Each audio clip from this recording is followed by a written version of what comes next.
नमस्कार. ज्ञानेश्वरीतील निसर्गाविष्कार यामधील समुद्र या प्रतिमेचे चिंतन आपण करीत आहोत. भाग दुसरा. श्यामा देशपांडे. सद्गुरूंना वंदन करून, श्री संत ज्ञानेश्वर माऊलींना वंदन करून आजचे चिंतन मी मांडण्याचा प्रयत्न करीत आहे. आजच्या चिंतनामध्ये गंगा आणि समुद्र. समुद्राला अनेक नद्या मिळतात, परंतु गंगा नदीचं वैशिष्ट्य हे फार आहे. गंगा नदी पवित्र तर आहेच आहे, परंतु गंगा नदी जशी समुद्राला सर्व भावाने मिळते, वाटेत अनेक तिला नद्या भेटतात, ओहोळ भेटतात, खडक असतात, त्यावरून ती जाते, सर्वांना घेऊन ती जाते, पण तिचं ध्येय एक असतं, ते काय तर समुद्राला मिळणं. त्याप्रमाणे या गंगेच्या आणि समुद्राच्या दृष्टांतातून भक्त कसा भगवंताकडे जातो याचं आपल्याला वर्णन ऐकायला मिळतं.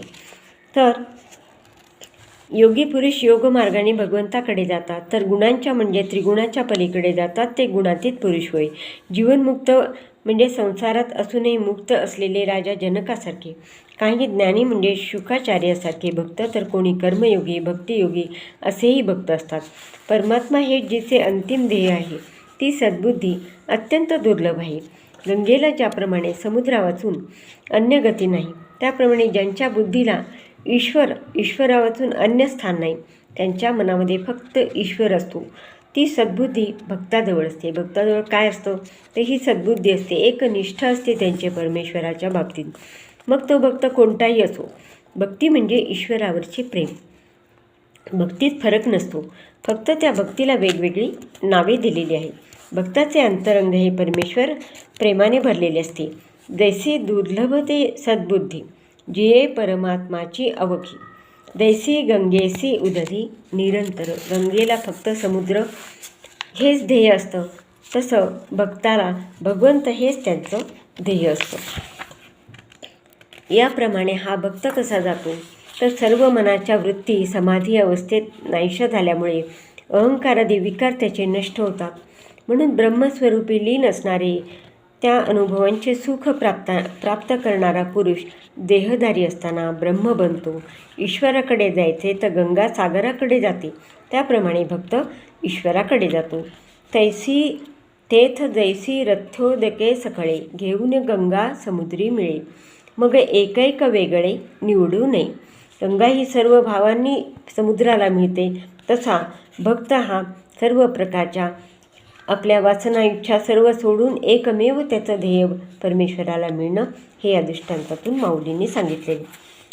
आता गुणातीत पुरुषाचं वर्णन करताना गुणत्रय विभाग या अध्यायात केले. हा भक्त आत्मस्वरूपात स्थिर झालेला असतो. गंगेच्या पाण्याने पात्राला सोडून समुद्रामध्ये पाण्यात प्रवेश केला आणि आपली खळखळ नाहीशी केली. म्हणजे कशी तर समुद्रात मिळाल्यानंतर गंगेच्या पाण्याचा आवाज खळखळ खळखळ असा येत नाही, ते एकरूप होते आणि स्थिर होते. तसं संसारात देहसंबंधी विकार नष्ट करून ईश्वराशी एकरूप होणे, अंतर्मुख वृत्ती करून भगवत स्वरूपी एक होणे, म्हणजे ही खळखळ नाहीशी होणे. असा भक्त आत्मस्वरूपी एक असतो. त्याला देहात सुख तसे दुःख समान असते. देह तादात्म्य त्याने सोडलेले असते आणि ब्रह्मस्वरूप तो एकरूप झालेला असतो, असे श्री माऊली सांगतात. का ओघ सांडुनी गंगा रिघोनी समुद्राचे अंग, निस्तरली लगबग खळाळाची. किती सुंदर दृष्टांत देतात माऊली. तेवी आपणा पाची दया वस्ती झाली गा धनंजया, तया तेही आपसया सुख तैसे दुःख. त्याला सुख आणि दुःख समान असतो, ज्याप्रमाणे त्याची खळखळ नाहीशी झालेली असते, कारण तो परमेश्वर स्वरूप एकरूप झालेला असतो. आता भक्ताचे भगवंतावर नितांत प्रेम असते, हे या दृष्टांतातून सांगितले. गंगा नदी समुद्राला प्राप्त झाल्यानंतर तिच्या मागून अनिवार्य पाण्याचा लोट वाहत येत असतो. त्या गंगेच्या पाण्याप्रमाणे त्याच्या प्रेमभावनेला जोर असतो. सर्व प्रेमभावनेने तो भगवंताकडे जात असतो. आपल्याला भक्तांची उदाहरणे माहीतच आहेत. ते भक्त कसे भगवंताकडे जातात. आत्यंतिक प्रेमभाव त्यांच्या मनामध्ये भक्तीसंबंधी परमेश्वरासंबंधी असतो. म्हणजेच तो सर्व इंद्रियासहित भगवत स्वरूपी दृढ अंतःकरण ठेवून भगवंताची उपासना करतात, ते श्रेष्ठ प्रतीचे योग्य होत. परी ठाकिलिया सागरू जैसा मागिलिया यावा अनिवारू, ते गंगेची ऐसा पडिवारू प्रेमभाव. गंगा जशी सर्व भावांनी येते समुद्राकडे आणि प्रेमभावाने तसं त्याप्रमाणे भक्त हा आत्यंतिक प्रेमभावाने परमेश्वराकडे जात असतो. भक्त जसा जात असतो त्यास काही साधना करावी लागते. मानस तप, शरीर तप, सद्गुरू भक्ती, सेवा अशा पायऱ्यांनी तो ईश्वराकडे जात असतो. जीव हा ब्रह्मभावाला कसा पोचतो याचे विवरण केले. ब्रह्म व जीव यांच्यात एकच अखंडाकार वृत्ती प्रवृत्त होते. हा भक्त परब्रह्माशी एकरूप होतो. त्या दोहोत एकच सोहम ही वृत्ती होते. ज्ञानाने भेदबुद्धी नाहीशी होते. अशी स्थिती म्हणजे ब्रह्मत्व. जसे गंगा नदीचे पाणी उगमापासून प्रवाहाच्या कंपाने खळखळ करीत निघते, तेव्हा तिला विश्रांतीला योग्य ठिकाण समुद्रच असते, दुसरे नसते. त्याप्रमाणे अद्वैत ज्ञानाच्या दृष्टीने जो भजन करतो त्याला सगळीकडे अद्वैत असं दिसतं, तो ब्रह्म पदावरील मुकुट होतो. या ब्रह्मत्वाला सायुज्य ही संज्ञा आहे. असा भक्त ब्रह्मत्व भक्ताला प्राप्त होतो, हे या दृष्टांतातून सांगितले आहे. जैसे गंगेची नि ओघे डळमळीत जळ जे निघे, सिंधू पद तया जोगे आन नाही. इतका तो सगळ्या तप करत, स्वाध्याय करत, गुरुभक्ती करत भगवंताकडे जातो आणि ईश्वराशी एकरूप होतो. सत्पुरुषांचा विवेक हा आत्म्याच्या निश्चयामध्ये तद्रूप होतो. किंबहुना आत्मयाचा निर्धारी विवेकू जयाचा, बुडाला ओघू गंगेचा सिंधू देसा. गंगा समुद्राला मिळाल्यावर ती समुद्ररूप होते, त्याप्रमाणे आत्म्याला बुद्धी मिळाल्यावर ती आत्मरूप होते. म्हणजे देहबुद्धी सोडून तो साधक आत्मबुद्धीशी एकरूप होतो. साधक परमात्मा प्राप्तीसाठी साधना करू लागतो. मग पुढे पुढे ब्रह्माशी ऐक्य होण्याची वेळ आली म्हणजे साधने हळूहळू कमी होऊ लागतात. ब्रह्मप्राप्ती जवळ आली असे जाणून अभ्यास मंदावतो. गंगा समुद्रात मिळाली असता गंगेचा वेग कमी होतो. आधी तिचा वेग खूप असतो, पण जेव्हा ती हळूहळू समुद्राला मिळते तेव्हा तिचा वेग कमी होतो. प्रेमभावाला जोर येतो. मनामधली खळखळ नाहीशी होते, कारण तत्वरूपाने गंगा आणि समुद्र हे एकच आहेत. घडता महोदधीशी गंगा वेगे सांडिजे जैसी, का कामिनी कांतापाशी स्थिर होय.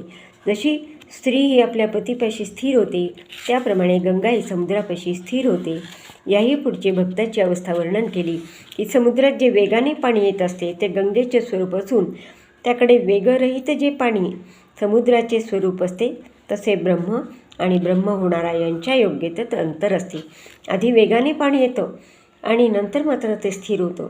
म्हणजे ब्रह्म होणारा आणि ब्रह्मस्वरूप होणारा यांच्यामध्ये थोडंसंही अंतर पुढे पुढे राहत नाही आणि यांच्या योग्यतेत अंतर असते, ते या दृष्टांतातून केलेले. सागरीही पाणी वेगे संचरे ते रूप गंगे, एर निश्चल ते उगे समुद्र दैसा. समुद्रामध्ये शांतता असते, तशी गंगेचा आवाज पण पुन्हा येत नाही, ती शांत होते. भक्तीसाठी तद्रूपता महत्त्वाची. तद्रूपता ही सजाती जातीत होत असते. माझी भक्ती तू मद्रूप होऊन कर असे श्रीकृष्ण सांगतात. तोच भगवत भजनाला पात्र असतो. सोने आणि अलंकार वेगळे नाही, तरंग आणि पाणी वेगळे नाही, तसे गंगा ही समुद्राहून वेगळे नाही. जलतत्व दोन्हीकडे सारखेच आहे. त्याप्रमाणे जीव हा ब्रह्मरूप आहे. जीव वेगळा असता तर अनन्य भक्ती झाली नसती, ती ज्ञानरूप. म्हणजे पाणी दोन्हीकडे सारखंच आहे म्हणून तत्वरूप भगवंत आणि जीव हे एकच आहेत. हागा सिंधूसी आणि होय तरी गंगा कैसेने होय कैसेने मिळती, म्हणून मी न होता भक्ती अन्वयो आहे. एकरूप झाल्याशिवाय भक्ती होत नाही. गंगेचे पाणी जसे महासागराला मिळते त्याप्रमाणे अहंकार, वाचा, चित्त, शरीर ही ईश्वराला अर्पण करून तो भक्त ईश्वराला शरण जातो, तो भगवद्रूप होतो. देहबुद्धी सोडून आत्मबुद्धीकडे जातो. गंगा समुद्राचा उपभोग घेण्यास गेली आणि सागररूप झाली. गंगा समुद्राकडे गेली आणि सागररूप होऊन गेली. सागर कसा आहे सांगायला ती मागे परत जात नाही, तशी अर्जुनाची स्थिती झाली. म्हणून श्री माऊली वर्णन करतात, गंगा सिंधू सेवू गेली, गंगा सिंधू सेवू गेली, पावताची समुद्र झाली, तेवी भक्ता सेल दिधली निजपदाची. तसा भक्ताला हे स्वतःचं पद भगवंत देऊन टाकतो, म्हणजे एकरूप करून घेतो. अर्जुन हा सख्य भक्ती करणारा, पण तो ज्ञानरूपाने श्रीकृष्ण रूप होऊन जातो. आणि म्हणून तो म्हणतो की गुंतलो होतो अर्जुन गुणे. त्याला असं वाटतं की मी आधी अर्जुन आहे, पण गुंतलो होतो अर्जुन गुणे, तो मुक्त झालो तुझेपणे, मी आता तुझ्याशी एकरूप झालो आहे. आता पुसणे सांगणे दोन्ही नाही. भगवंत श्रीकृष्ण आणि अर्जुन यांचा संवाद आहे, परंतु तो शेवटी इतका एकरूप झालेला आहे की ब्रह्माच्या स्थितीपर्यंत येऊन पोचतो. तो म्हणतो आता पुसणे सांगणे दोन्हीही नाही. इतका तो भगवंताशी एकरूप असतो. असा हा सख्य भक्ती असणारा. त्याचप्रमाणे योगी भक्त, गुणातीत पुरुष, अशा सर्व प्रकारचे जे भक्त आहेत हे भगवंताशी कसे एकरूप होतात हे गंगा आणि समुद्र या प्रतिमेतून माऊलींनी वर्णन केलेले आहे. ज्ञानेश्वर महाराजांनी समुद्र प्रतिमेचे सर्व अंगाने वर्णन केलेले आहे. सद्गुरू परमात्मा ब्रह्मस्वरूपाचे विवेचन केले, समुद्राच्या गुणातून स्थितप्रज्ञाची लक्षणे सांगितलेली. भक्ताचे समुद्र जसा शांत आहे, तो कधी कमी अथवा जास्त न होता भक्ताच्या मनाची अवस्था सुखदुःखाने समान मानणारी असते हे सांगितले आहे. समुद्रावर असणारी लाट, यामधून जीव आणि परमात्मा यांचा संबंध श्री माऊली सांगतात. जीव परमात्मा ऐक्यबोध सांगितला आहे. समुद्राच्या पोटात वडवानल असतो हेही माऊलीने सांगितलेले आहे. गंगा आणि समुद्र यामध्ये गंगा जी समुद्राला मिळते, त्यामध्ये नदीची अवस्था खळखळ वाहणे, वेग मंदावणे, नदी नाले यांना घेऊन एक होऊन शेवटी मीठसागरामध्ये एकत्र होते. तसे त्याप्रमाणे त्याच्या प्रवासातून संत ज्ञानेश्वर महाराजांनी भक्ताच्या मनातील अवस्थेचे वर्णन केलेले आहे. भक्त हे अर्थ, जिज्ञासू, अर्थार्थी आणि ज्ञानी अशा 4 प्रकारचे भक्त आहेत. शेवटी भक्त हा भगवंताकडे जातो. हा प्रवास गंगा आणि समुद्र या प्रतिमेतून दर्शविला आहे. तो शेवटी स्वतःच परब्रह्मरूप होतो. याप्रमाणे आजची सेवा या ठिकाणी मी पूर्ण करते. नमस्कार, धन्यवाद.